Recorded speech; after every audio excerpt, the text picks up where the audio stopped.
আসসালামু আলাইকুম। আপনি কি ইউটিউব শর্টস দেখার সময় অদ্ভুত একটি অ্যাক্সেসিবিলিটি প্লেয়ার চালু হয়ে গেছে? বিরক্তিকর এই ফিউচারটি কীভাবে বন্ধ করবেন সেটাই আজকের ভিডিওতে সহজভাবে দেখাবো। তাই যদি আপনি ইউটিউব শর্টস আগের মতো স্বাভাবিকভাবে উপভোগ করতে চান তাহলে ভিডিওটি শেষ পর্যন্ত দেখুন।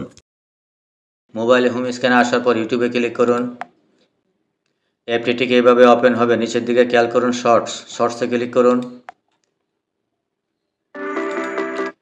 দেখতে পাচ্ছেন এখানে দুটি বাটন শো করছে। আমি যখন প্রথম শর্টসে ক্লিক করব তখনই দুটি বাটন শো করবে। প্রথমটি হচ্ছে প্লে বাটন, তারপরে ডাউন বাটন।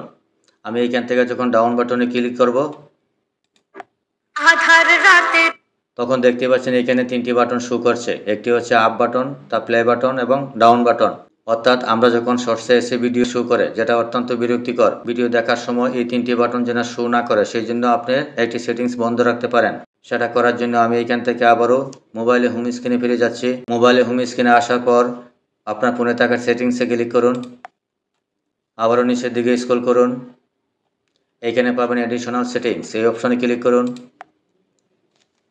এখানে খেয়াল করুন অ্যাক্সেসিবিলিটি, এই অপশনে ক্লিক করুন। আবারও নিচের দিকে স্ক্রল করুন। এখানে পাবেন অ্যাক্সেসিবিলিটি মেনু, এই অপশনে ক্লিক করুন। ঠিক এরকমভাবে পেজটি ওপেন হবে। নিচের দিকে খেয়াল করুন, এখানে একটি মানুষের মতন সিম্বল দেখতে পাচ্ছেন। আমি যখন এই অপশনটি অফ করে দেব তখন এই সিম্বলটি এখানে আর থাকবে না। আমি এইখান থেকে রাইট চিহ্নটা তুলে দিচ্ছি, তারপর ওকেতে ক্লিক করলাম। এখন খেয়াল করুন নিচের দিকে এই সিম্বলটা আর নেই। আমি এইখান থেকে আবারও মোবাইলে হোম পেজে ফিরে যাচ্ছি। মোবাইলে হোম পেজে আসার পর আবারও ইউটিউবে ক্লিক করুন।